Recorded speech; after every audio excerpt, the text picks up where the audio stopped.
Perkenalkan, nama saya Lulu Hanisa dengan NIM 264. Di sini saya akan membuat video dari tugas rancangan penelitian kelas B.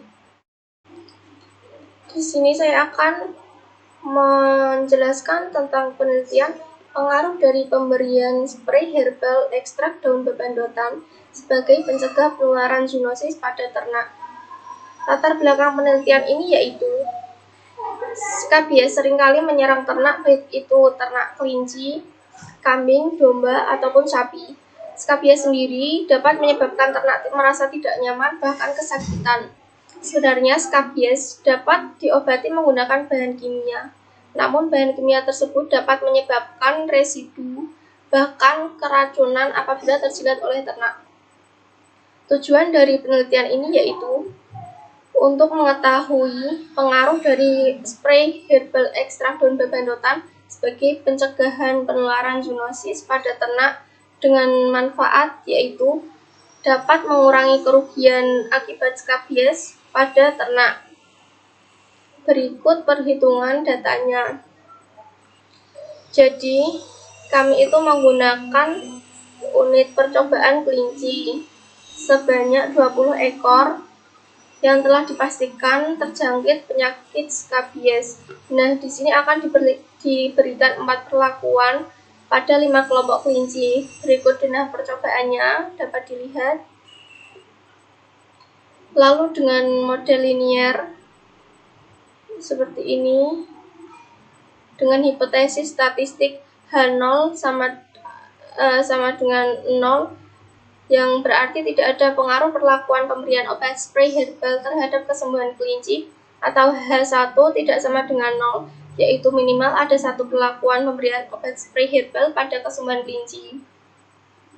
Kemudian langkah pertama yaitu kita akan menyusun tabel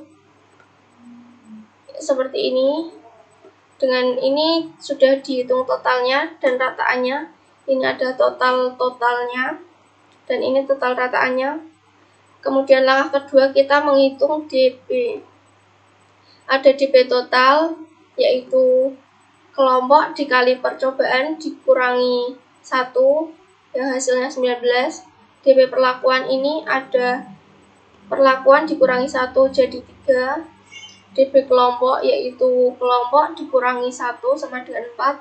DP galat yaitu T1 T-1 dikali R-1 yang menghasilkan 12. Kemudian perhitungan FK ini dengan cara galat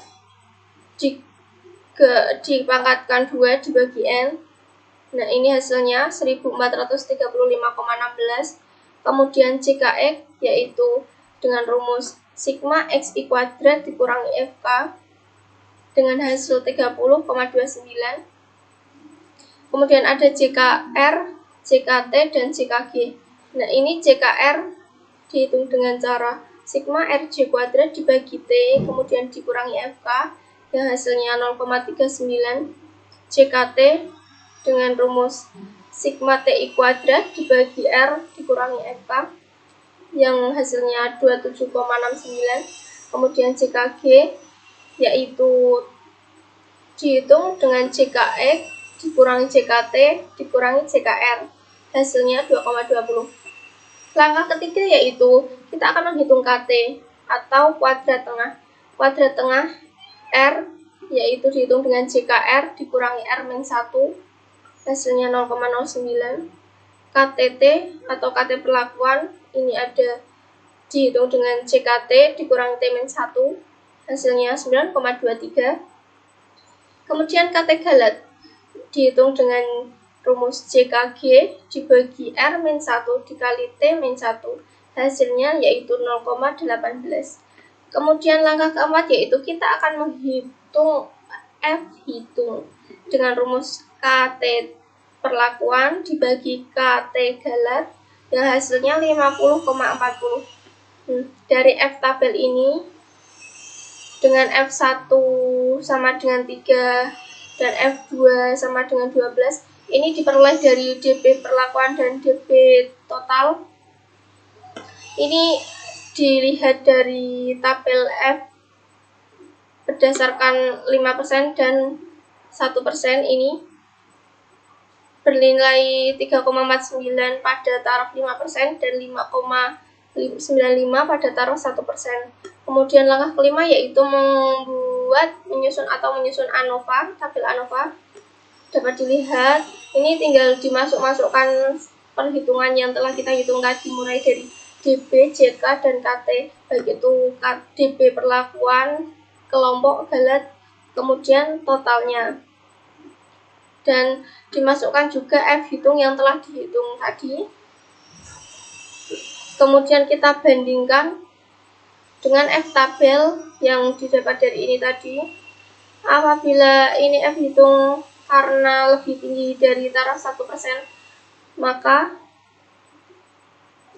hasilnya itu signifikan atau dapat disimpulkan H sama dengan 1.